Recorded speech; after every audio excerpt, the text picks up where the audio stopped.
Okay, what's up, guys? I got the fourth and final installment of the Sozin Attack. It's going to be a game between Short and Kasparov that was played in 1993 in London. And it started out e4, c5. I'm going to quickly go through the opening real quick since it should be pretty familiar to us already.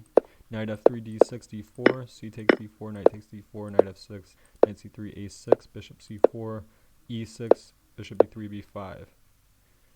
Castle here, and bishop b7 was played. Queen f3, queen c7. We know that queen f3 is best met by either queen c7 or queen b6.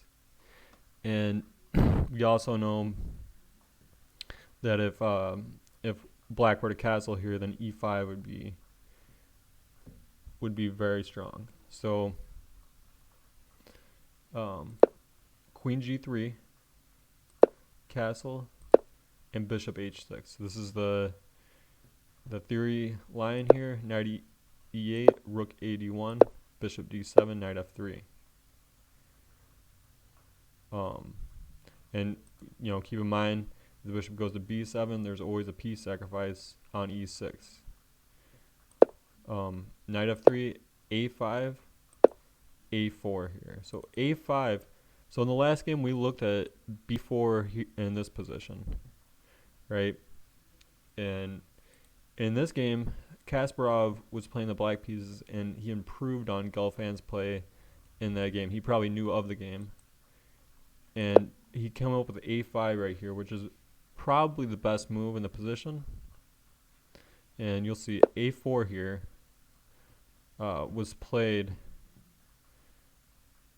and b4, knight e2, knight c6 by Kasparov. Knight f4, bishop f6, knight d3, e5. He's trying to open that light square bishop. Bishop e3. It wasn't necessary to move the bishop yet, but king h8 is normally played at some point. He just wanted to put the bishop on e3 right away. Bishop e7 was played.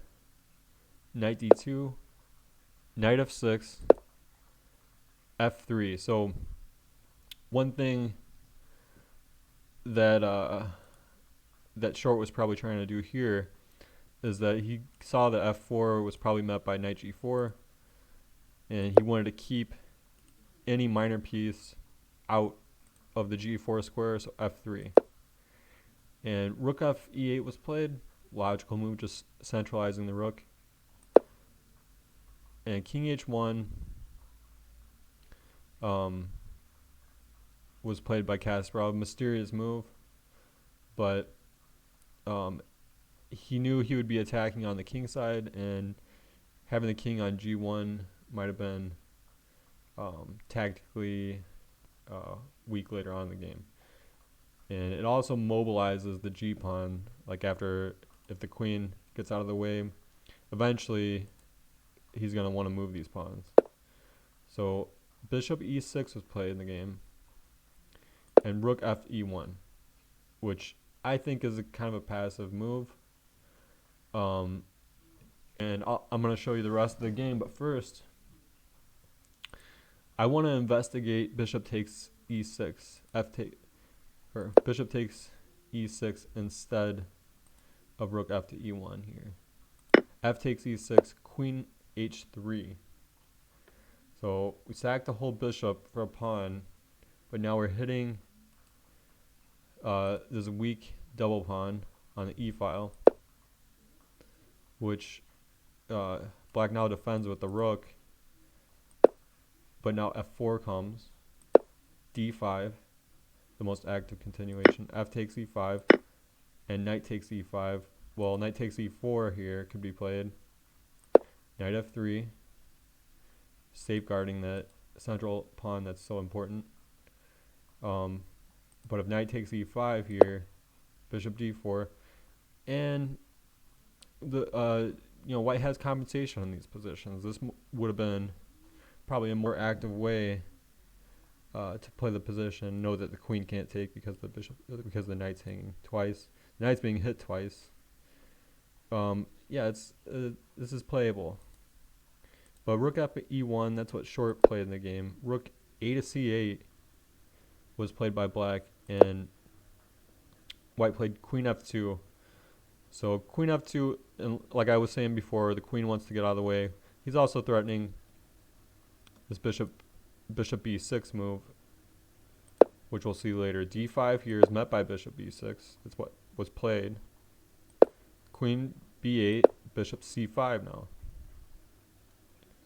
Bishop takes c5, knight takes c5. So the knight gets to a good square. Knight d4 was played. And now what do you think white played here? Yep, knight takes e6, f takes e6, e takes e5. Knight takes b3, knight takes b3, e takes on d5 was played by Kasparov. Knight takes a5, queen a8, and knight b3. Queen just takes a on a4. Rook a1 came. Queen c6, rook e2, d4, rook a to e8, knight d5, rook takes on e5. But actually, before, in this position actually, the players agreed to a draw because of just the amount of simplifications that would inevitably happen in the game after rook takes e5, rook takes e5, rook takes e5, queen takes c2, queen takes c2, rook takes on c2, rook takes on d5, rook takes on b2, and h4. Rook takes b3, rook takes d4. This is absolutely even. As long as white can find a way to stop this pawn, and black doesn't let this pawn majority win, which should be pretty easy to stop with these pieces. This is a drawn position. So that was the game, and the main thing to take away from it, and to take away from all four of these games, is that in this position, so two different setups, two different strategies black can go for. Either he's going to go with the knight on d7 first, or he's going to play b5. And if he plays b5, we want to go for this queen f3 to threaten this move, right? And when black meets that with queen c7 or queen b7 or queen b6, queen g3 and bishop h6. This is and then you're able to centralize your rook. That's the main way to develop in that line. And of course, knight here, we saw this. This really sharp line here with knight taking on e4 and taking here, and that gets really sharp. That's going to be a line to know. And then and this b5 setup with queen f3 is another line that you're going to have to know here. And bishop d7, you can't really afford to let this piece sacrifice happen and let this fork happen. This is just something I want to kind of drill in you guys' heads. But those are the main ideas. I think I covered most of the main ideas of the Sozin throughout all these 4 videos. And I know I said I would get to the Benko Gambit in the videos, but I think that's going to be a project for later. I kind of want to go over the original Benko Gambit games from like Pal Benko, but I'm just not. I haven't been able to find which games I want to cover, etc. But that'll be a project for later videos. Thank you guys.